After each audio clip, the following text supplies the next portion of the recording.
Hello friends, thanks for checking out the video. Be sure to like and subscribe as it greatly helps out the channel and I'd really appreciate it. Enjoy! Part of what y'all discuss in the article is imagery of God. Yeah. So let's talk about that. Yeah, so this is just a really fascinating way of kind of looking at religion, spirituality research. So like, okay, we have this notion of God, regardless of whether or not you acknowledge it, but basically people don't ascribe to the same notion of like who God is. This is really what this question is like. If God were to be a person, right, Hmm. living on earth, how would we see him?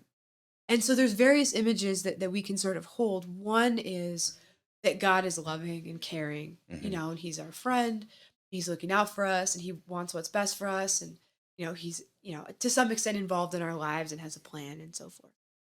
But then there's some maybe not so positive images that God is judging us, Right. that, we do one thing wrong and he smites us and he punishes us. And, Hmm. that he's Yeah. wrathful and vengeful, right? That he's essentially, just watching over us, waiting for us to step out of line, and then he's going to bring us back into line, Yeah, with that. with punishment, with a heavy hand, right? Yes, that loving, stern. Yeah, yeah, Um, and what about as well, right, is the whole kind of, what was it, the clock take or clockmaker, the one who made everything and just kind of yeah. stepped back, Like, God created the world, and distant. then we just we have free will. We kind of do with it what we want, Hmm. and then yeah, and then some people think that God is just kind of a very distant entity. Like, yeah, he's there, but he's not. He doesn't have a plan for my life. I don't see things as unfolding according to my plan. Hmm. He's just kind of there, and maybe for the really serious stuff, but in day to day life, he's just kind of distant, right? He's like that Hmm. friend I would call like once a Yeah. year. Be like, Yes. hey, what's up? I'm gonna be in town, whatever. Yeah. Hey, you want to get on a podcast real fast? Yeah, Yeah. Yeah. yeah. Exactly. Yeah. So okay, so that's kind of like images of God. And so Hmm. what we thought about is, okay, if we're thinking about, how people view God as one way that struggles can happen, right? We can Right. tend to view God different ways.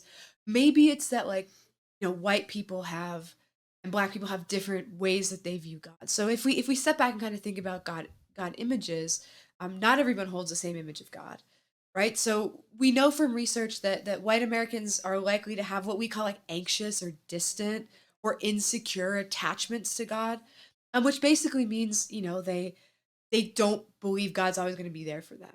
Mm. Insecure means that God is kind of maybe there one day, not there the next. He's not someone who can potentially be trusted.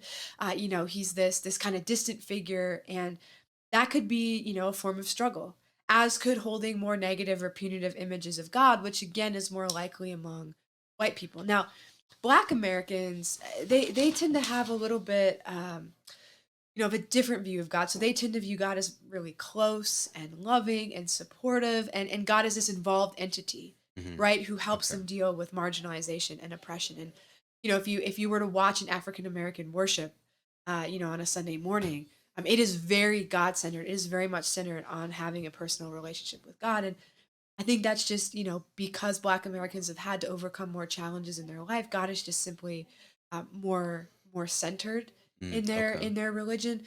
Maybe he's more invested in human affairs, and he offers this like sense of consolation or security for them. So when we think about struggles, right? If these groups are more likely to have these different Mhm. images of God, especially when a pandemic happens, white Americans might see the pandemic as like, oh, God is punishing us. Right. This is like, payback for some other stuff we did, Hmm. in previous years. This is just, why did this have to happen? Whereas Black Americans might be like, okay, this is happening, but like God's got my back. That's. And so I don't need to question my faith over this. Hmm. And so that's how we kind of see this playing into that black white paradox, that maybe if Black Americans have fewer religious struggles, which we know is linked with worse health and mental health, Hmm. right? Maybe that's one mechanism that explains why they tend to have this kind of paradoxical mental health advantage. Does that answer the question? Oh, Yeah. yo, yes, above and beyond, which is perfect. I Great. love it Yeah. as always. So so now that we have a pretty clear understanding of, right, like these major differences in these images of God, Yeah. um, looking at, when you say, how did y'all in this paper define psychological well-being, right? Because you talk about the negative effects of that. Yeah. Yeah. So we looked at a psychological distress scale. Hmm. Okay. So, how often do you feel sad? How often do you feel depressed? How often do you feel like you can't get going? So it's sort Okay. of like a modified, depression scale. So it's Right. it's nothing that you could be like, oh, this person has major depressive disorder. But Right. it's sort of like, okay, in your day-to-day life, like how much stress do you feel? Do you Oh, feel overwhelmed? I see. So Okay. that's, yeah, that's how we looked at it. All right. So Yeah. high on all of those. Perfect. Yeah. Right. Sweet. So with that in mind, has there ever been any evidence or did y'all see anything that having, this psychological distress could actually cause individuals to think about leaving religion, right? Like if like Yeah. God's not there to they God doesn't have my back. Yeah. So that's a really good question. We didn't look at that in this paper, but Right. there is evidence to suggest that um, divine struggles Mhm. are one pathway that leads individuals to decline in organizational religious involvement. So when you look at, I think this was research done by university samples of first to fourth year students. Okay. If they have higher divine struggles, they're more likely to drop out of faith, of their faith. And Ah. and so it's kind of this Hmm. thing, where again it's kind of like this cognitive dissonance, right? Like Yes. I'm supposed to believe that God is good and that God has my back. I don't right now. This is Mm, causing me stress. And so mhm. one way to potentially relieve that stress is to just fully take yourself out of that activity that's causing you that stress. So Yeah. it's kind of interesting. So yeah, there Mhm. has been some work. I think more needs to be done before we can call it like a robust finding. Right. Okay. Here's also another interesting finding that we know. So if people, one survey I know asked people, have you thought about disaffiliating from your?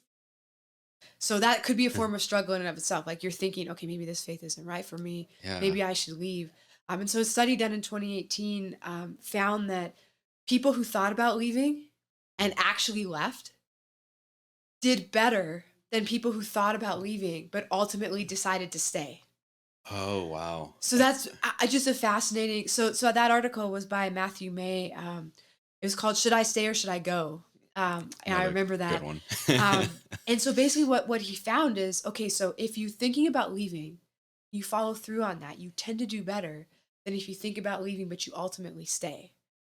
And Wow. like struggles have to be a part of that, Yes. right? Yes. I just, off the top of my head, I'm gonna have to read that article now. It's kind of like the n- the negative effects. I'm like, I wonder if it's because you're always going to be haunted by that what if, right? It's Yeah, right. It's that always like, man, my gut's telling me, perhaps yeah. go There, away, but I have all these other social pressures, which then yeah. amplifies the Like stress. there's Like, something about this community or this faith or the doctrine or whatever that isn't resonating with me. And I'm thinking about leaving, ah, right? But I don't. Maybe because of fear of negative judgment, maybe because of, fear of like divine punishment. But mhm, it's a struggle, right? That people are like, I want to leave. I'm thinking about leaving, but I stay versus people who follow through on that, right?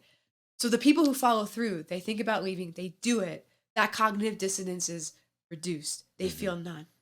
People who want to leave but don't have this whole like mess of yeah. internal struggles that they're trying to work through that can weigh on your mental health over time. Ah, Right? Like when it's you're thinking about questions like, think about, okay, am I thinking of leaving my job? Right? And mhm, and how stressful that would be. And then it's like, I'm thinking of leaving my faith. My faith is important to me. This is a huge decision. This isn't just like, should I buy Diet Coke or Diet Pepsi? This is like, yeah. should I leave the faith tradition that I'm in? So it's just these really like kind of central questions for religious believers. Wow. I mean, that's no, I'm sorry. I'm like super intrigued by that because yeah, it's one of those like, and what other applications like can play into that. So yeah, Yeah. would be super interested. I'll have to read that and maybe we can talk about that on another Yeah. interview because No, that's I pretty mean fascinating. when I was kind of just thinking through like, that question ahead of time, I was like, oh yeah, there was this study in 2018. And I think what the important thing to keep in mind, right, is like these are people who are like fervent religious believers. Hmm. Like this isn't someone who's like nominally, Yeah, okay, like I identify as Catholic, but like I haven't been to church in like 15 years. right. These are people who are like who religion is like an important part of their identity, and they're trying to figure out whether they should make a change, whether to go from one religion to another, or from one religion to potentially no religion?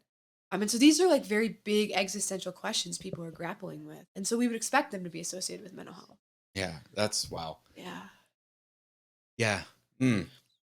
Okay. Yeah, no, I'm like, We could talk all day on yeah, that, but exactly. I was like, in the as interest of like, getting yeah, through more material. yeah, as yeah, chat's well aware, I can go on tangents, and then Yeah, it's yeah. next thing you know, it's like hours later. So what?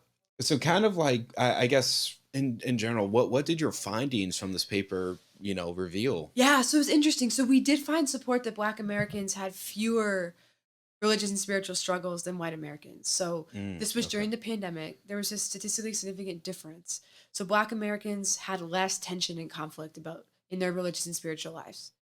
So that kind of played out. And then we found that, obviously in line with previous research, if you had greater religious spiritual struggles, they were linked with greater psychological distress. But we actually found that because Black Americans tend to have lower levels of religious struggles, that actually mediated, or just a fancy statistical way of like saying explained, that Mm. Black white mental health paradox. So it didn't explain the whole thing, Right. but essentially it reduced the effect or the association of being Black with lower psychological distress. So it essentially, because Blacks have fewer RS struggles, Hmm.